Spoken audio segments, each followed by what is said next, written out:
Hello, and welcome to Healthy California podcast. My name is Linda Brown, and I am the host of Healthy California, where my goal is to help educate you on your daily choices so we all can become healthy. I believe you, your family, your neighbor, and your community are all looking for better ways and simple ways to return to being healthy. Many of you have health issues or have family that's going through tough times that seemingly have no answers. It's frustrating. There are questions about health, environment, foods, exercise, and lifestyle, and it can be all overwhelming. And who do you believe? And where's the science behind it? This podcast will unravel the mystery behind being unhealthy and talk about little things that we can do in our lives to make a positive change in our health from all angles. So to be healthy, we need to have physical health, mental health, environmental health, financial and social health, and of course, spiritual health. Let's answer some of these questions to get healthy. What good is just listening to a podcast? I will give you resources as well, ways to take steps and make positive changes in your life to becoming healthy. This is a journey, not an assignment, so be kind to yourself. Hello, and welcome back to Healthy California. Today we're talking about food allergies and food sensitivities. So I want to clear up what the difference between a food allergy and a food sensitivity is, because there are a lot of people that don't know the difference, and there is also a myth or a belief that if you eat something and it doesn't bother you, then you don't have an allergy to it or you don't have a sensitivity to it. So I'm going to clear all that up. What is a food allergy or sensitivity? A food allergy and sensitivity is an immune system reaction to a specific food. A food allergy is a more immediate response, whereas a food sensitivity is more of a prolonged response, even up to days later. There are many different kinds of reactions, from mild itching, hives, swelling, nausea, stomach pains, difficulty breathing, dizziness, rapid heartbeat, anaphylaxis, which can be life-threatening. And the most common food allergen or sensitivity, but not exclusively, the most common are wheat, which the gluten part of that typically, milk, which is the casein part, the protein in the milk is casein, and which is different than lactose intolerant, but the casein protein in the milk people can have a sensitivity to. Eggs are often common sensitivities, peanuts, tree nuts, shellfish, soy, and then some fish. Those are the most common, but not exclusively that. There's many different foods. Pretty much every food you can have a reaction to. So why is this important? Well, many people think if they don't feel an immediate symptom, then there is no problem. And this is not exactly true because of the different ways our body's immune system reacts. It's important to remove the foods that our body reacts to, because if the immune system is constantly fighting off things that aren't supposed to be there, then that is a chronic inflammatory response. And not getting off that inflamed state can and will lead to an autoimmune disorder. And if you already have an autoimmune disorder, then your chances are higher that you're going to have another one. So there's a high correlation between having one autoimmune disorder and getting another autoimmune disorder. There's also a reaction called increased intestinal permeability. It's easier to say leaky gut, just means the gut lining is permeable. So that's not good because things are getting in that aren't supposed to be there. And many food sensitivities cause the gut to be permeable, like gluten. Gluten is one of the main things that cause leaky gut, which is a damage to the gut lining. So it would need to be repaired, and this can absolutely happen. So if someone has leaky gut, it can be repaired. Just like anything else in the body was meant to heal itself, so the body will repair it if you do what you're supposed to do. If we eat what we're intended to eat, we'll be healthy in a perfect world, right? So Genesis 1:29 in the Bible says, "Then God said, I give you every seed-bearing plant on the face of the whole earth, and every tree that has a fruit with seed in it, and they will be yours for food." And this includes wheat. Wheat that I just had said causes leaky gut. Well, the difference is that the wheat in the U.S. is so genetically modified to have more gluten compared to other countries. And that's the reason why we find it everywhere. We have created our wheat to have so much gluten because it's inexpensive and we put it in everything. We do that because it's a good filler, it's a good binder, it's good to hold things together, It's like a glue. Gluten is like a glue.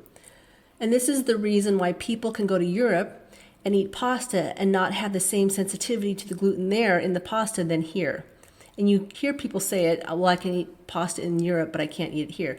It's because our wheat and our gluten is very modified and processed. So what is the reaction behind all this? What's causing all this? Well, something in your body is there that your body doesn't like, so it triggers the immune system. There are many different immune responses to food. So we have the sensitivities and the allergies. So the sensitivity is an IgE response. IgE stands for immunoglobulin E. And immunoglobulin is an antibody. And antibodies are only made when the immune system is triggered to fight something off. So IgG is an immune system response. It's an antibody fighting off something that's not supposed to be there. And so the IgE response is the allergic response. So this antibody, IgE, releases, it goes to a cell, a mast cell we'll call it, and that mast cell is filled with mediators like histamine that then come out of the cell, and then you have this histamine that is leaked out of that cell. And the histamine is not a bad thing. Typically, it's there for a reason. It causes inflammation so that the body can clear things out and bring things in to heal. But if you're constantly releasing histamines, that is a bad thing. And so this histamine response is triggered. And the reason why we take antihistamines is to stop the histamines. This histamine response can be triggered by food, like peanut allergies, right? Or shellfish allergies. You eat it and you get this immediate response. It can be triggered by airborne things in the air, like asthma is triggered, and that is an immediate response. So it's an IgE response. Skin, you can touch something and you could have an immediate response. That would be also an IgE response. And you can have a late phase reaction up to 24 hours later if you have repeated exposure. So let's just say you eat something over and over and over and you keep getting triggered. This can be that repeated exposure, that late phase repeated exposure.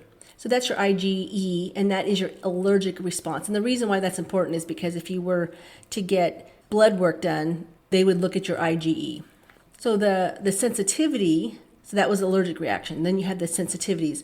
The sensitivity would look at your IgM or IgG. Again, they're both antibodies.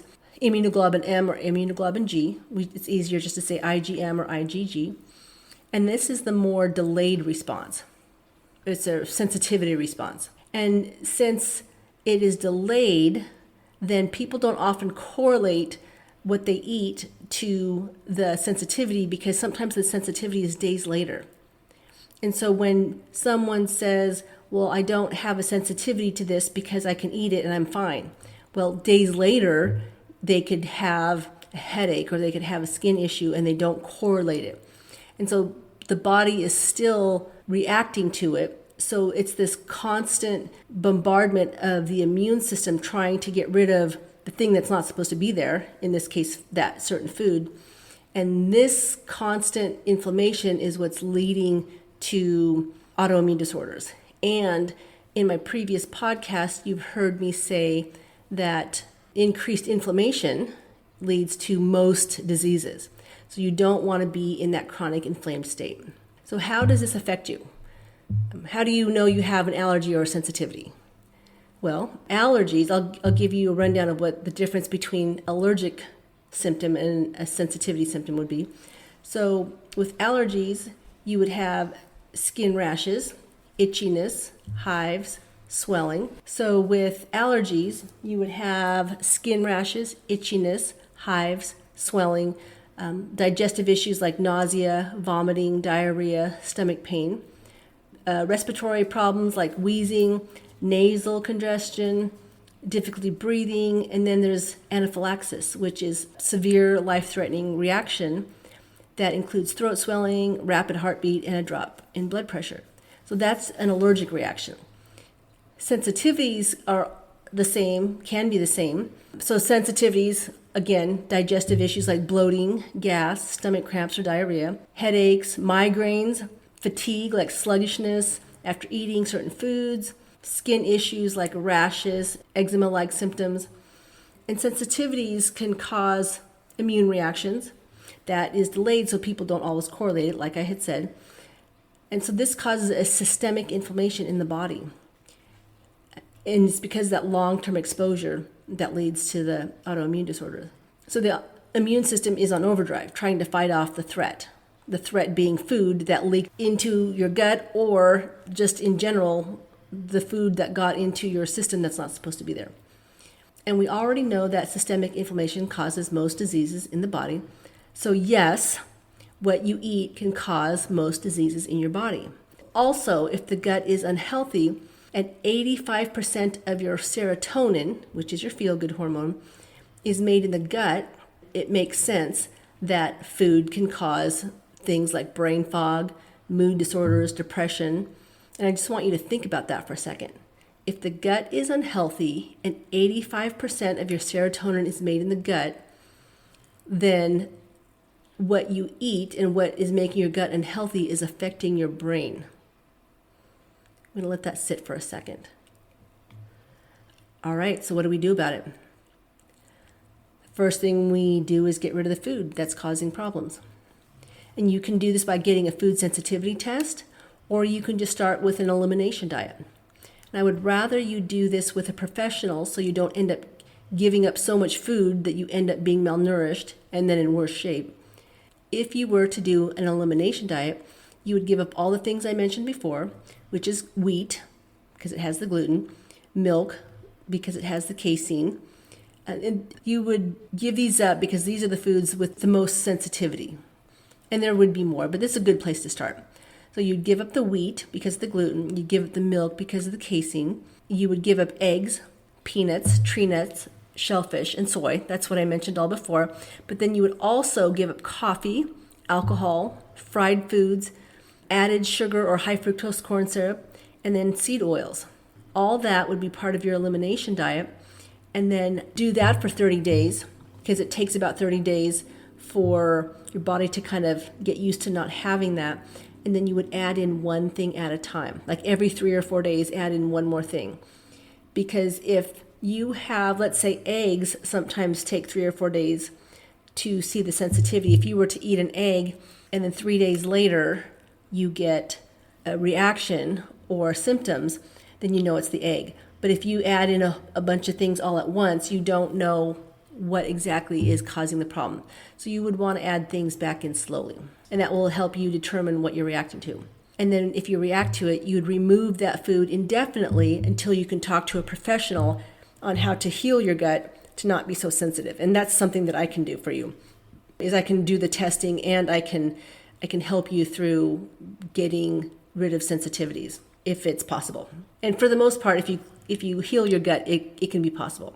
So I hope this cleared things up. I hope the confusion between allergies and food sensitivities have become a little bit more understandable. And you know that you can always get a hold of me if you have questions. And I will talk to you guys next week. Stay healthy, California. Thank you for joining me today. I hope you learned something new. Health care and treatment should focus on being proactive and preventative, emphasizing the importance of addressing the root cause of a disease or illness. While the U.S. has an excellent trauma medicine system, helping patients when problems arise, our goals should be to prevent disease before they happen. That's why this podcast is so important to me. If you're needing further guidance or have questions on a particular matter, you can find my contact information in the show notes, where you can set up a 15-minute consultation. I also recommend you adding a functional nutritionist, a functional medicine practitioner, and a physical therapist to your healthcare team. This podcast reflects my personal opinions based on extensive research and education. It is not intended for medical diagnosis or treatment and should never replace the advice from your doctor or other healthcare professionals. To continue providing this free information, I rely on your support. Follow, subscribe, like, and share this podcast with your family and friends, or on social media. Don't forget to turn on your notifications to stay updated whenever I have a new episode released.